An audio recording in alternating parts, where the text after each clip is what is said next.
ಎಲ್ರಿಗೂ ನಮಸ್ಕಾರ. ನವೆಂಬರ್ ತಿಂಗಳು ಕಳೆದೇ ಹೋಯಿತು.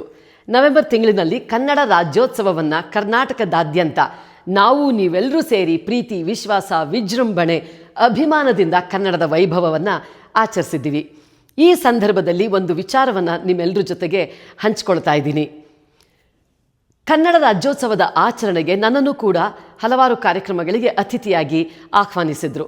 ಅಂತಹ ಸಂದರ್ಭದಲ್ಲಿ ನನ್ನ ಜೊತೆಗೆ ವೇದಿಕೆಯನ್ನು ಹಂಚಿಕೊಂಡಂತಹ ಹಲವಾರು ಗಣ್ಯ ವ್ಯಕ್ತಿಗಳು ಕಾರ್ಯಕ್ರಮವನ್ನು ಉದ್ದೇಶಿಸಿ ಮಾತನಾಡಬೇಕಾದ್ರೆ ಕನ್ನಡ ರಾಜ್ಯೋತ್ಸವವನ್ನು ಕನ್ನಡ ರಾಜ್ಯೋತ್ಸವ ಅಂತ ಉಚ್ಚಾರಿಸ್ತಾ ಇದ್ದರು. ಅದು ಸಮಂಜಸ ಅಂತ ನನಗೆ ಅನ್ನಿಸ್ಲಿಲ್ಲ. ರಾಜ್ಯ ಪ್ಲಸ್ ಉತ್ಸವ, ರಾಜ್ಯೋತ್ಸವ. ಉ ನಂತರ ತಾ ಮೊದಲು ಬರಬೇಕು, ತಾಗೆ ಸಾವತ್ತು, ಉತ್ಸವ.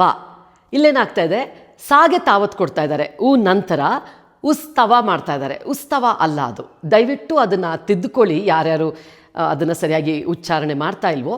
ಉತ್ಸವ, ತಾಗೆ ಸಾವತ್ತು. ಅದು ವೇದಿಕೆ ಮೇಲೆ ನಿಂತು ನಾವು ಮಾತನಾಡಬೇಕಾದ್ರೆ ನಮಗೆ ಒಂದು ಜವಾಬ್ದಾರಿ ಇರುತ್ತೆ. ತುಂಬ ಜನ ಕೇಳಿಸ್ಕೊಳ್ತಾ ಇರ್ತಾರೆ, ಅದೇ ಪದ ಸರಿ ಅಂತ ಅನ್ನಿಸಲೂಬಹುದು. ತುಂಬ ಜನ ಕನ್ನಡ ಕಲಿಯೋರು ಇರ್ತಾರೆ, ವಿದ್ಯಾರ್ಥಿಗಳಿರ್ತಾರೆ. ವೇದಿಕೆ ಮೇಲಿರೋರು ಮಾತನಾಡೋದೇ ಸರಿ ಅಂತ ತಿಳ್ಕೊಳ್ಬಹುದು. ಹಾಗಾಗಿ ಇದನ್ನು ದಯವಿಟ್ಟು ಸರಿಪಡಿಸ್ಕೊಳ್ಳಿ. ಇದೇ ರೀತಿ ಸುಮಾರು ಜನ ಮಾತನಾಡುವಾಗ ಕಷ್ಟ, ಇಷ್ಟ ಅಂತ ಹೇಳ್ತಾರೆ.